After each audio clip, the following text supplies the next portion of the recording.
Hello, everybody. Welcome back. It's, of course, another episode of Sport Federation TV, where every week we talk about what's happening in the world of sport in the Western Cape. And, of course, tonight we've got a nice full show for you. We're going to be taking a look at what's happening in the world of boxing. We're going to talk to Patrick Collins, the president of Western Cape Fencing, is on the line with us now. We're also going to take a look back at equestrian sports and go to the Lipizzaner stables, where we've got some fantastic development projects happening. And, of course, we'll be talking about some of the other sporting events happening in the Western Cape. But in studio with me, or at least should I say on the line with me now, the president of Western Cape Fencing, Patrick Collins. Patrick, welcome back. Hey JV, good to be here. Pat, so sure, we were just talking offline about the activities lined up for Western Cape fencing, and of course your athletes that are going to international events. But let's start off at the beginning. You were talking about Limpopo activities. Yeah, we've just come back from Limpopo a couple of weeks ago. There was a national junior championship there for under 15 and younger fencers, and then the Open for the under 17 through to the seniors and the veterans.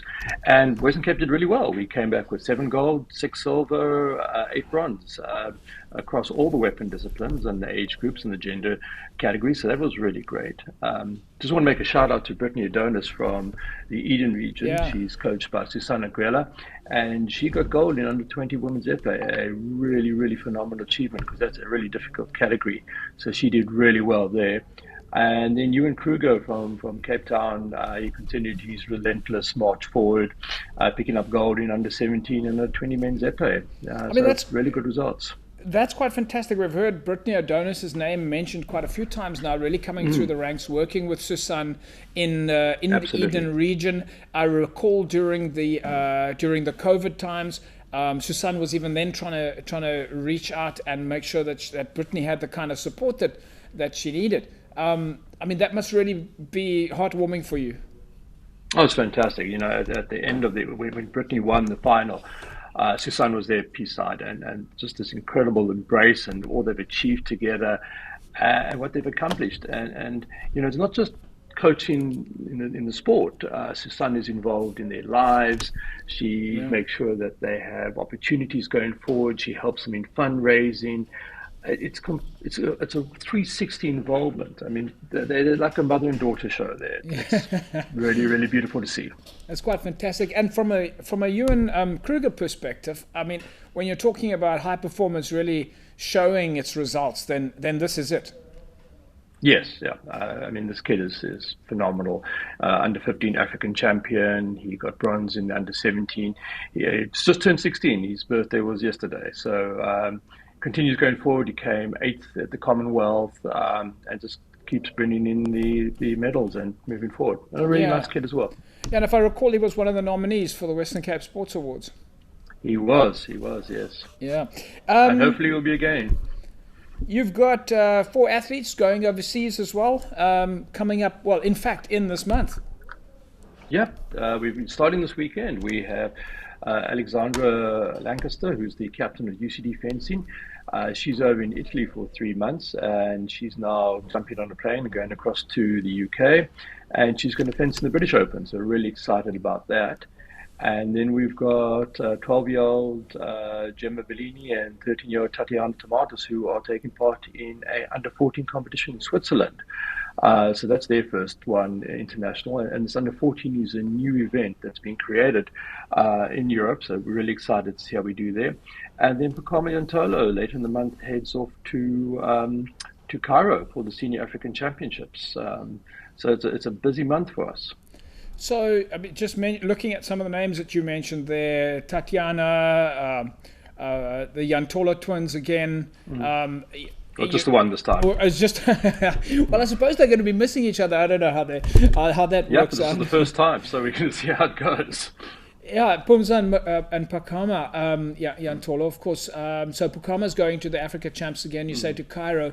How's that working for them now in terms of, are they they must be quite used to this international travel now? Yeah, they're getting used to international travel. I mean, you kind of go overseas and you go to a fencing hall and you compete. It's not a tourist or a holiday or anything like that. So yes, they are used to that. They're new on the international, on the senior circuit. So this is, whilst they're getting used to competitions, it's a step up. You know, when you're in the under 20 and under 17, your competitors are only in that age group for a couple of years and they move on. Yeah. And eventually everybody moves up into the senior. And then you at the senior, and they've been there 3, 4 years ahead of you, and they've got a lot of experience. So it's a really tough jump up. And but we are very confident and looking for great things from them. So, from a local perspective, Patrick, talk to us a little bit about the clubs in the Western Cape. I mean, you've got all of these athletes that are now really superstars. They've got dedicated places that they train. We know that you guys, from a fencing point of view, in terms of the development of the game, you're constantly reaching out for new recruits and people to join clubs. Yeah, well, it's really coming along fantastically. We took a knock with COVID, everybody else did, and I think we've come back nice and strongly from that.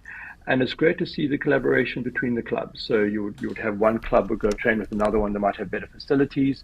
We're very encouraged about what is Crystal House is moving forward, and we really expect to see them stepping up. And Crystal House is a magnificent fencing project that Randall Daniels has been running. Yes. When you talk about students taking the initiative, tell us a bit more about that. Are you saying the students are getting into coaching, or they're getting into project management? What are you saying? Well, this project came up. I think it's still in it's more informative. I think it's going to happen fairly soon. But it's an initiative run by students out of UCT that they said, okay, yeah, we see an opportunity. What can we do? How can we give back to the sport, and how can we go out? And they've been roping in people and going out there. That's fantastic. And at the same time, we're looking to build our coaches. We've just had Lexi and Susanne have just graduated on level 1 fencing coaching through the French Fencing Masters, which is a really, really tough course. Yeah. And they did fantastically well. And now we're going to be looking to put more fencers who perhaps moving into the coaching part of their life or want to add that to it in the Western Cape to make sure we have quality coaches going forward to maintain what we've built. So how do we compare from an international perspective, or let's start? Let me go back, but how does the Western Cape compare to the South Africa first? How are we doing? Well, we're doing really well. I mean, in the areas that we are focused on, we are doing fantastically. And that would be epee and foil, men's foil especially, the work that's been done at CFA, Cape Fencing Academy, and they've done some fantastic stuff there moving forward and really are bringing through some really talented youngsters. And the seniors are also holding their own. So foil is really doing well there.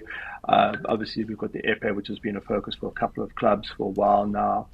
And on the national stage, we are where we want to be. We are winning the events we want to win. Yeah. And overseas, it's really promising that we are going toe to toe and doing well. We must remember that in Africa, fencing is very strong. And Egypt is the world champion in under 20 individual and men's epee, and they're very strong in the seniors as well. So when you say fencing in Africa, we are up against one of the current giants of fencing. So it is a really good test for us. And the outlook is really, really promising. You've got, of course, eyes set on some big internationals coming up, Youth Olympics, the Olympics itself. Is that all about trying to get there? We have a number of fencers who are going to try and qualify for the Olympics for 2024. They are more Gauteng based at the moment, given their age. We're going to look a little bit down the line, 2028, 2032, when I come through. Fencing is a game that old people can take part in. In Rio in 2016, a 44-year-old won silver. The top 10 female epees in the world, half of them are in their 30s, with an average age of 33. So we have time. We have time on our side. And clearly what we need to do, like we're doing in this month, is exposing our fencers to international fencing in Europe so we can gauge where we are and what we need to do. Patrick, we'll leave it at that. It's been fantastic chatting with you. Good luck to the athletes that are traveling. We know that you've got busy days with coaching, and we can't wait to speak to you again soon. Fantastic. Thanks so much for the time and opportunity. All the best. There we go, folks. Patrick Collins, of course, president of Western Cape Fencing. Wow. fencers in the Western Cape just keep shining, not only at a provincial level, but a national and international level, and we wish them the best of luck. Don't go away. When we come back, we carry on talking about sport in the province. Back in a sec.